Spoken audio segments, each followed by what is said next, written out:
Hello दोस्तों, देखिए आज हम बात करेंगे आईडीएम, इंटीग्रेटेड डिजीज मैनेजमेंट, या इसे हम कह सकते हैं प्लांट पैथोलॉजी का ही पार्ट होता है। ठीक है, तो देखिए इसके हम आपको 3 वीडियो पहले प्रोवाइड करा चुके हैं। आज हम बात करेंगे पार्ट 4।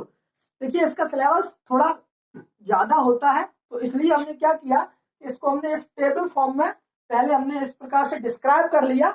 और यह आपके जितने भी आपको डिजीज दिख रहे हैं, इसमें डिजीज का हमने क्लासिफिकेशन किया है, और ये जो है आपके सभी राइस के डिजीज है। ठीक है, इसी प्रकार से हम आपको सभी टेबल फॉर्म में सभी डिजीज आपको प्रोवाइड करा देंगे। समय कम है, सिलेबस ज्यादा है, ताकि कोई ऐसी रणनीति या कोई ऐसी स्ट्रेटेजी बनाई जाए ताकि कम समय में ज्यादा सिलेबस कंप्लीट हो सके। ठीक है, ज्यादा चीजें समझ में आ सके इसलिए। और आपको जानकारी के लिए बता दें कि हमने जो आपका पिछला वीडियो बनाया था उसमें क्या हुआ था कि जो आपका बोर्डॉक्स मिक्सचर और बरगेंडी मिक्सचर में थोड़ी सी एक कंफ्यूजन हो गई थी, उसको आप सही कर लेना। मतलब कहीं पे सोडियम कार्बोनेट मुंह से निकल गया था, तो उसके लिए देख लेना आप। ठीक है, बात करेंगे राइस के डिजीज की। तो राइस का जो डिजीज, पहला डिजीज आता है जिसे हम ब्लास्ट बोलते हैं। क्या बोलते हैं? ब्लास्ट।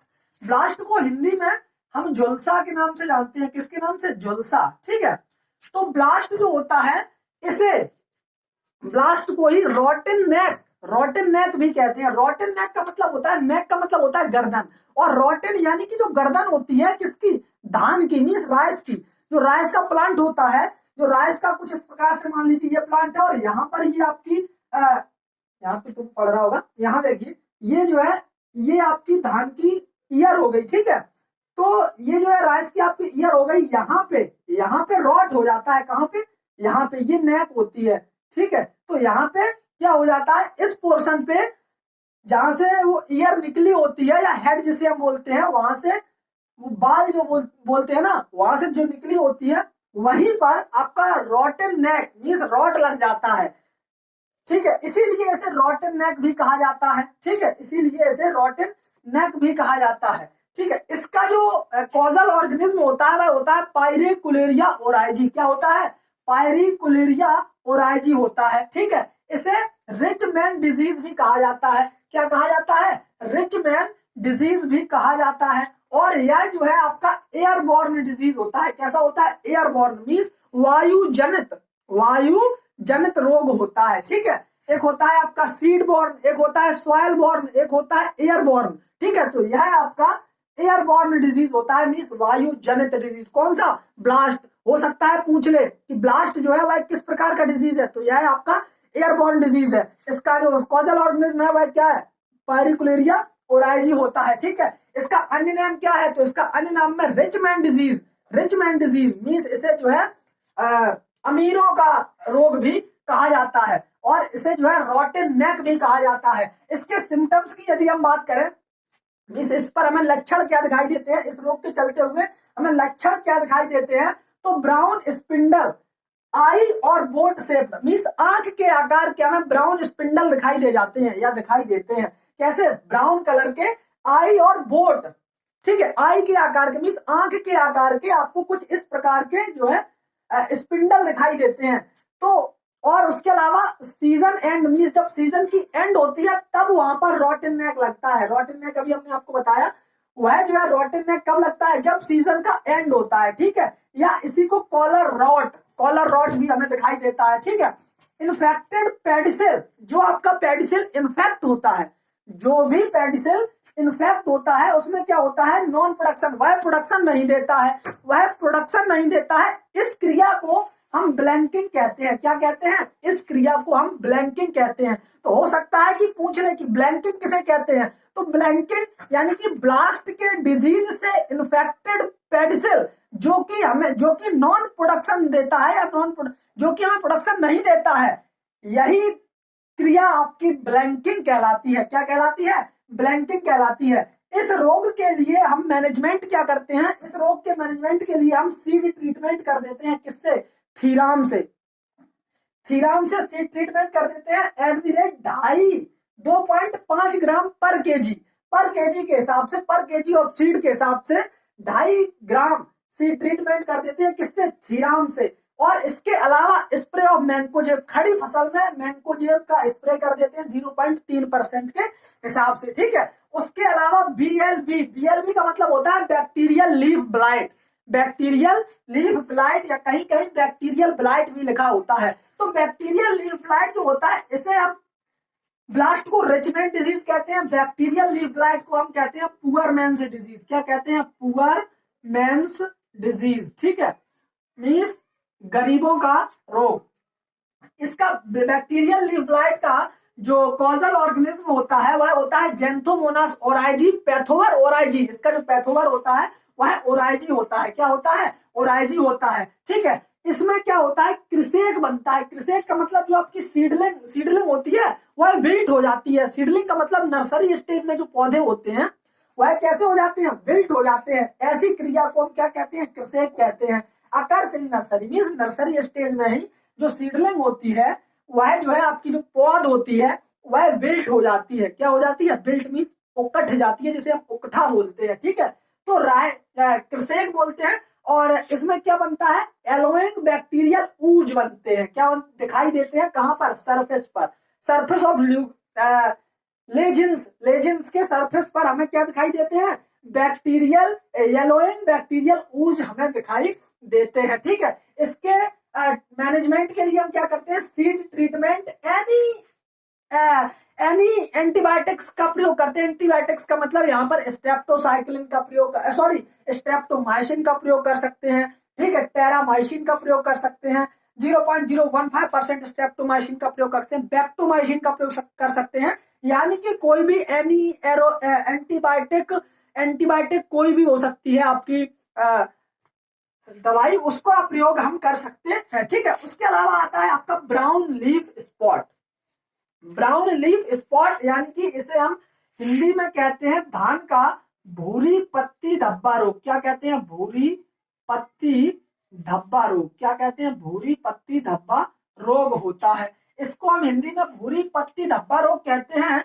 इसका जो कॉजल ऑर्गेनिज्म होता है वह होता है हेलमिंथोस्पोरियम ओराइजी। क्या होता है? हेलमिंथोस्पोरियम ओराइजी होता है। और यह जो आपका ब्राउन लीफ स्पॉट जो है, इसी के कारण बंगाल में एक फैमान आया था 1943 में। कब आया था? 1943 में। और हो सकता है कि पूछ ले कि बंगाल फैमान बंगाल के अकाल का कारण है, इनमें से कौन सा डिजीज? तो आपका bacterial leaf brown leaf spot. कौन सा? Brown leaf spot. धान का भूरी पत्ती धब्बा रोग का कारण क्या है?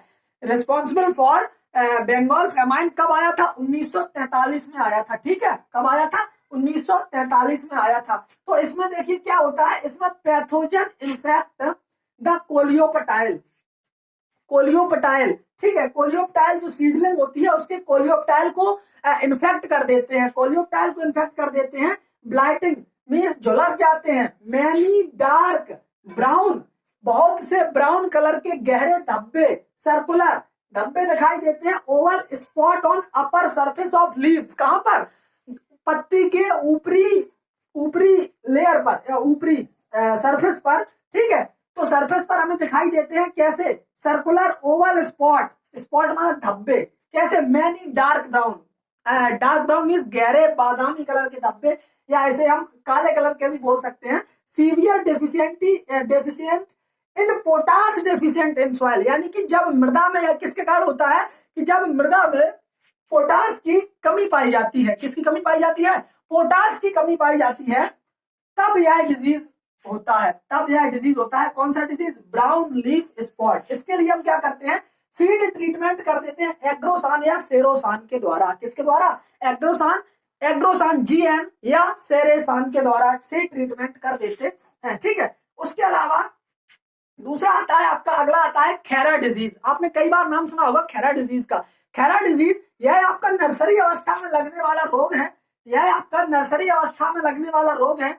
मींस जब हम धान की नर्सरी डालते हैं तभी इस रोग का आक्रमण हो जाता है। और यह किसके कारण लगता है? यह जो है जिंक की कमी के कारण लगता है। किसकी कमी का? जिंक डेफिशिएंसी, जिंक की कमी के कारण लगता है। और इसमें क्या बनते हैं? लीफ बेस होता है ना, लीफ बेस। जब पत्ती का जो आधार होता है, पत्ती के कई भाग होते हैं। लीफ सेट होता है, लीफ ब्लेड होता है, एक मिड रिब होता है, लीफ बेस होता है ना। पत्ती को भी हम कई अलग अलग तरीके से क्लासिफिकेशन करके उसका पढ़ते हैं।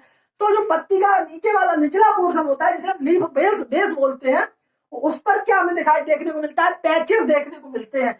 तो जब पैचेस देखने को मिलते हैं तो समझ लेना कि यह खैरा डिजीज होता है। हो सकता है कि पूछ ले खैरा डिजीज की खोज किसने की थी, तो खैरा डिजीज को पहली बार वाई.एल. नेने नामक वैज्ञानिक ने, किसने, वाई.एल. नेने नामक वैज्ञानिक ने पंतनगर यूनिवर्सिटी में इसको पहली बार खोजा था या देखा था। ठीक है, उन्होंने पहली बार इसको देखा था कहां पर, पंतनगर यूनिवर्सिटी में, कब, 1964-65 में। ठीक है, कहीं 64 भी लिखा मिलेगा आपको, कहीं 65 भी लिखा मिलेगा।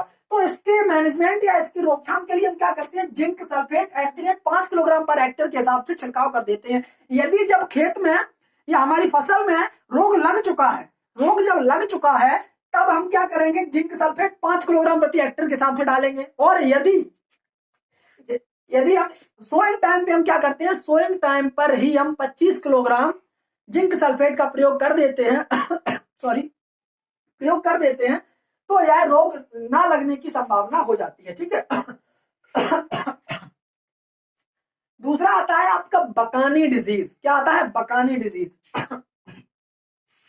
बकानी डिजीज को फुट रॉट और बोलते हैं। क्या बोलते हैं, फुट रॉट।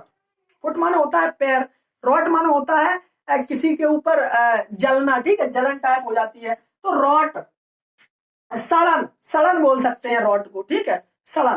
तो जो फुट रॉट होते हैं, यानी कि फुट जो होते हैं वह जल जाते हैं, किसके, राइस के प्लांट के। तो इसका जो कॉजल ऑर्गेनिज्म होता है वह होता है जिब्रेला फ्यूजिकोराई। क्या होता है, जिब्रेला फ्यूजिकोराई। और जिब्रेला फ्यूजिकोराई को आइसोलेट किया था किसने, पहली बार आइसोलेट किया था कुरोसोवा नामक वैज्ञानिक ने। कुरोसोवा नामक वैज्ञानिक कहाँ के रहने वाले थे, यह जो है आपके जापानीज साइंटिस्ट थे, मीन्स जापान के साइंटिस्ट थे। उन्होंने, कुरोसोवा नामक साइंटिस्ट ने बकानी डिजीज से आइसोलेट किया था किसे, जिब्रेला फ्यूजिकोराई को। ठीक है, तो इसे जो है फूलिश सीडलिंग डिजीज भी कहा जाता है, फूलिश सीडलिंग डिजीज भी कहा जाता है। पूछा जा सकता है कि फूलिश सीडलिंग डिजीज किसे कहा जाता है, तो वह कहा जाता है आपका बकानी रोग को। ठीक है, अब देखिए इसके रोग अब देखिए इसके अलावा दूसरा कुछ ऐसे माइनर डिजीज भी राइस में लगते हैं। ये तो थे आपके important, blast, bacteria leaf blight, brown leaf spot, Khaira disease, Bakani. ये आपके कुछ ऐसे डिजीज थे जो कि राइस में ज्यादातर लगते हैं प्रत्येक एरिया में, चाहे वो कोई सा एरिया हो आपका, चाहे वो आपका नॉर्थ एरिया हो, चाहे साउथ वेस्ट हो, चाहे आपका कोई भी एरिया हो, लगते हैं ज्यादातर। ठीक है, लेकिन अब कुछ ऐसे डिजीज जो कि माइनर डिजीज होते हैं उनके बारे में बात करते हैं, जो कि कुछ कम मात्रा में लगते हैं। जैसे आता है आपका टुंगरू डिजीज। टुंगरू डिजीज जो होता है यह आपका टुंगरू वायरस के द्वारा लगता है, टुंगरू वायरस के द्वारा लगता है, और टुंगरू वायरस के द्वारा लगता है। और उसके अलावा एक डिजीज आता है आपका पानसुख डिजीज। पानसुख डिजीज या पानसुख रोग, यह जो है आपका एक फिजियोलॉजिकल डिसऑर्डर होता है। हो सकता है कि पूछ ले राइस का पानसुख डिजीज है, क्या है, फिजियोलॉजिकल डिसऑर्डर है, या एयरबॉर्न है, या सीडबॉर्न है, या आपका मतलब कुछ भी, या इनमें से कोई नहीं। तो यह आपका एक फिजियोलॉजिकल डिसऑर्डर होता है। ठीक है, अब जैसे आपका ये टुंगरू वायरस है, इसके बारे में थोड़ा सा बता दें कि टुंगरू वायरस, इसका वेक्टर होता है क्या, green leaf hopper. Green leaf hopper का मतलब, ग्रीन लीफ हॉपर का साइंटिफिक नेम होता है निफेटोटेक्स वायरसेंस।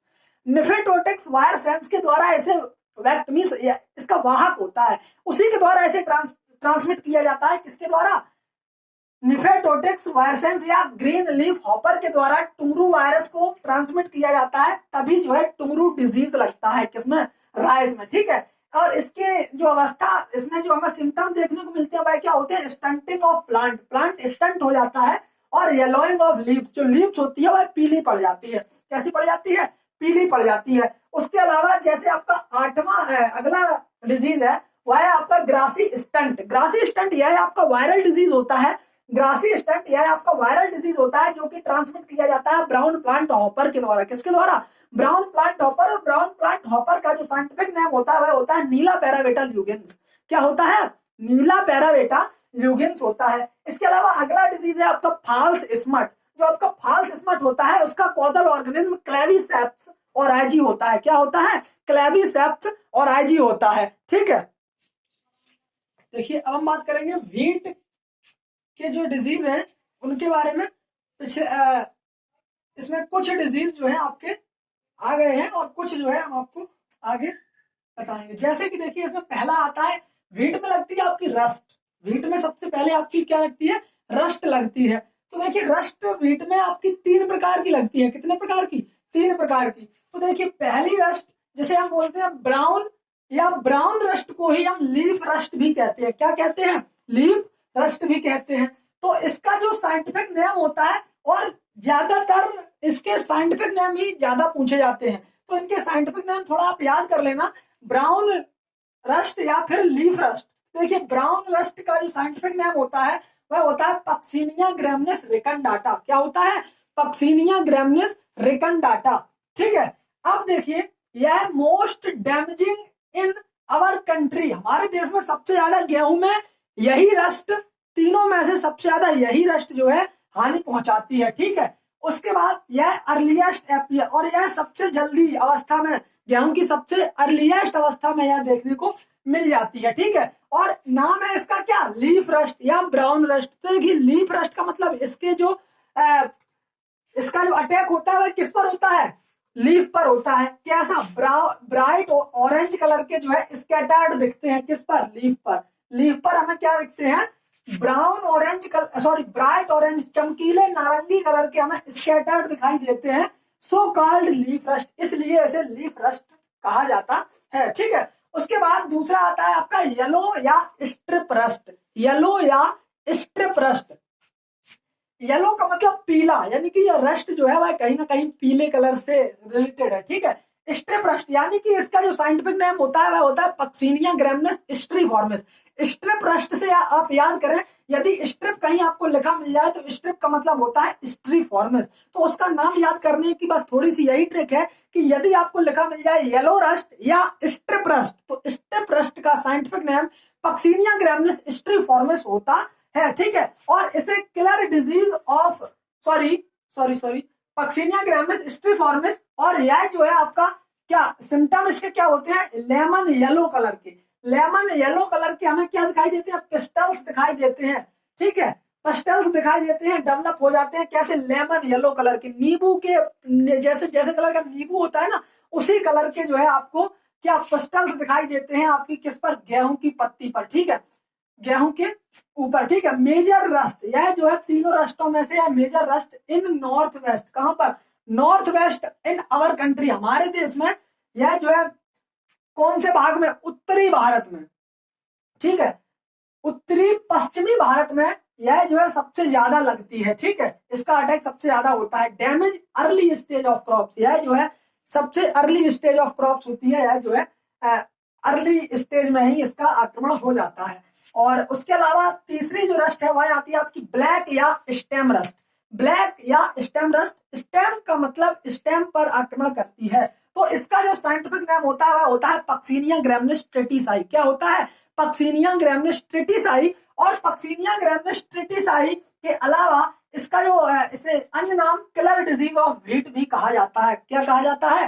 किलर डिजीज ऑफ व्हीट भी कहा जाता है। और देखिए यह कहां पर लगता है? तो यह साउथर्न मींस दक्षिणी भारत में इसका अटैक ज्यादा, या दक्षिणी भारत में इसका प्रकोप ज्यादा होता है या ज्यादा देखने को मिलता है। यह जो है स्टेम को अफेक्ट करती है, इसलिए इसे स्टेम रस्ट भी कहा जाता है और ब्लैक रस्ट भी कहा जाता है।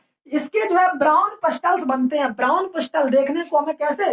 ब्राउन पिस्टल ऑन स्टेम, किस पर? तने पर दिखाई देते हैं। ठीक है। और देखिए इसके अलावा जैसे कि इसके पूछा जा सकता है कि इसका मैनेजमेंट कैसे हम करें, तो मैनेजमेंट के लिए हम आपको बता दें कि लेट सोइंग ना करें, avoid late sowing, means late sowing ना करें तो रस्ट नहीं लगेगी। यूज ऑफ रेसिस्टेंस वैरायटी, जो रस्ट से रेसिस्टेंस वैरायटी आती हैं उनका जो है प्रयोग करें। और use high dose of potash fertiliser, potassium fertiliser का यूज ज्यादा मात्रा में करें। और उसके अलावा मैंकोजेब स्प्रे, मैंकोजेब जब यदि रस्ट लग जाती है तो उसके बाद स्प्रे हम कर देते हैं खड़ी फसल में, किसका? मैंकोजेब का स्प्रे कर देते हैं 2 किलोग्राम प्रति हेक्टेयर के हिसाब से। ठीक है। और इससे भी यदि नहीं हो रहा तो 25 किलोग्राम सल्फर का प्रयोग कर देते हैं। ठीक है। और देखिए जानकारी के लिए बता दें कि ये जो आपकी रस्ट होती है, इन रस्ट को खोजा था किसने? केसी मेहता ने। किसने खोजा था? केसी मेहता ने खोजा था। पूछा जा सकता है कि गेहूं में जो रस्ट लगती है या जो गेरुई लगती है, या जिसे रोली के नाम से जानते हैं, हिंदी में गेरुई या रोली भी कहा जाता है, तो गेरुई की खोज किसने की थी? तो गेरुई की खोज केसी मेहता नामक वैज्ञानिक ने की थी, केसी मेहता ने। ठीक है। उसके अलावा अगला आपका डिजीज है, वह है आपका करनाल बंट। करनाल बंट का साइंटिफिक नेम निवोसिया इंडिका होता है। क्या होता है? निवोसिया इंडिका होता है। इसे पहली बार इस डिजीज को मींस करनाल बंट को करनाल की पहाड़ियों पर या करनाल में खोजा गया था। करनाल में, कहां पर? करनाल में खोजा गया था, या करनाल में पहली बार इसे देखा गया। कब देखा गया? 1931 में। और किसने देखा था? मित्रा ने देखा था। वैज्ञानिक थे जिनका नाम था मित्रा। उन्होंने 1931 में करनाल में गेहूं के पौधे में करनाल बंट नामक रोग को खोजा था, या करनाल बंट नामक रोग को देखा था। इसलिए इसे called as cancer of wheat, means इसे जो है गेहूं का कैंसर भी कहा जाता है, यानी कि wheat of cancer of wheat, गेहूं का कैंसर भी कहा जाता है। ठीक है, अब देखिए इसमें क्या होता है, इसमें जो आपका बाल होती है, मींस जो आपका ईयर होता है, ईयर में या हेड कह सकते हैं, तो उसका जो हेड होता है उसमें जो ग्रेन बनते हैं, तो जो ग्रेन फिलअप होते हैं, ग्रेन की जगह पर ब्लैक पाउडर बन जाता है। कैसा बन जाता है? ब्लैक कलर का पाउडर बन जाता है। कैसा बन जाता है? ब्लैक कलर का पाउडर बन जाता है। और वह जो पाउडर होता है वह बहुत ही गंदी स्मेल देता है। कैसी गंदी स्मेल देता है? किसके कारण? Due to trimethylamine के कारण। हो सकता है कि पूछ ले कि जो ब्लैक कलर का जो पाउडर बनता है तो वह किसके कारण गंदी स्मेल देता है, या हाँ गंदी स्मेल देता है, तो किसके कारण? ट्राई मिथाइल एमाइन के कारण गंदी स्मेल देता है। और यदि उस व्हीट का यदि हमने आटा करवा लिया, यदि उस व्हीट का हमने फ्लोर करवा लिया, फ्लोर माने आटा, और उस आटे का यदि हमने प्रयोग किया तो वह आटा हमारे लिए अनफिट होता है, मीन्स वह आटा फॉर ह्यूमन के लिए लाभदायक नहीं होता है। ठीक है, उसमें जो है फिशी स्मेल आती है। कैसी? फिशी मीन्स मछली के जैसी, कह सकते हैं कि जैसी मछली की बदबू आती है ना, उसी प्रकार से उसमें बदबू आती है। और यह रोग जो है यह आपका सीड बॉर्न, सॉइल बॉर्न और एयर बॉर्न, मीन्स हवा जनित, सॉरी वायु जनित, हवा जनित या वायु जनित एक ही बात, और बीज जनित और मृदा जनित, यह तीनों प्रकार का डिजीज होता है। इसलिए इसका treatment only on resistant variety होती है। इसके अलावा इसमें कोई भी इसका मैनेजमेंट नहीं होता है, कोई भी इसका ट्रीटमेंट नहीं होता है। सिर्फ इसका एक ही ऑप्शन है, only one option is resistant variety. सिर्फ रेसिस्टेंट वैरायटी का प्रयोग करते हैं। उसके अलावा अगला जो है आपका वह है लूज स्मट। लूज स्मट का साइंटिफिक नाम अस्टिलेगोन्यूडा ट्रिटिसाई होता है। क्या होता है? अस्टिलेगोन्यूडा ट्रिटिसाई होता है। यह जो है आपका इंटरनली सीडबॉर्न डिजीज है। कैसा है? इंटरनली सीडबॉर्न डिजीज है। कैसा है? इंटरनली सीडबॉर्न डिजीज है। और इसमें भी क्या होता है? इसमें जो है ब्लैक कलर का पाउडर बनता है। कैसा बनता है? ब्लैक कलर का पाउडर बनता है। तो जब ब्लैक कलर का पाउडर बनता है तो इसके मैनेजमेंट के लिए हम क्या करते हैं? इसके मैनेजमेंट के लिए हम सीड ट्रीटमेंट कर देते हैं। किससे? वीटावैक्स से। वीटावैक्स जो होता है उससे हम इसका ट्रीटमेंट कर देते हैं। कितने हिसाब से? 2.5 ग्राम प्रति किलोग्राम के हिसाब से, प्रति किलोग्राम ऑफ सीड के हिसाब से इसका सीड ट्रीटमेंट कर देते हैं। और उसके अलावा एक वैज्ञानिक थे जिनका नाम था लुथरा एंड सटर। दो वैज्ञानिक थे, लुथरा एंड सटर। इन्होंने क्या कहा था कि सोलर हीट ट्रीटमेंट दिया था। इन्होंने सोलर हीट ट्रीटमेंट दिया था। उन्होंने कहा कि यदि सोलर हीट ट्रीटमेंट करके यदि हम बीजों को बोएं, गेहूं के बीजों को बोएं, उन्होंने यह दिया था कब? 1934 में। तो शायद है कि लूज स्मट का प्रयोग हमारे गेहूं या व्हीट में नहीं होगा। ठीक है, और यदि दूसरा है आपका हॉट ट्रीटमेंट।